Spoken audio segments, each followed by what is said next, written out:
Okay friends, இப்போ நான் இந்த ஃபுட்டு செய்கிறதுக்காக ஜவ்வரிசி 1½ டேபிள் ஸ்பூன் எடுத்திருக்கேன். இதை நான் ஒரு அரை மணி நேரம் ஊற வச்சு எடுத்து வச்சுருக்கேன். இப்போ 1½ டேபிள் ஸ்பூன் ஜவ்வரிசிக்கு நான் ஒரு 3/4 டம்ளர் பால், பசும்பால் சேர்த்துக்கிறேன். இந்த பசும்பாலும் ஜவ்வரிசியும் சேர்ந்து நல்லா வேகட்டும். இது கூட இன்னொரு 1/4 டம்ளர் தண்ணி மட்டும் சேர்த்துக்கோங்க. மொத்தமாக 1 டம்ளர் சேர்த்துற அளவுக்கு சேர்த்துக்கோங்க.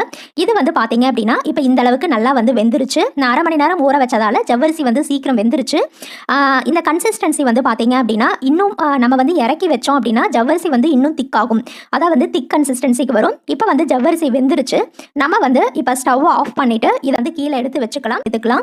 நான் பனானா ஒரு ஹாஃப் பனானா அந்த மாதிரி கட் பண்ணி வச்சிருக்கேன். அதையும் நான் இது கூட சேர்த்துக்கிறேன்.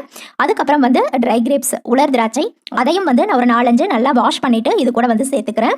அதுக்கப்புறம் பார்த்தீங்க அப்படின்னா நாட்டு சக்கரை, இது ஒரு 1½ டேபிள் ஸ்பூன் சேர்த்துக்கிறேன். இது எல்லாமே சேர்த்து நல்லா மிக்ஸ் பண்ணிட்டு அழகாக மார்னிங் 11 o'clock ஸ்நாக்ஸாகவும் கொடுக்கலாம், ஈவினிங் 5 o'clock ஸ்நாக்ஸாகவும் கொடுக்கலாம்.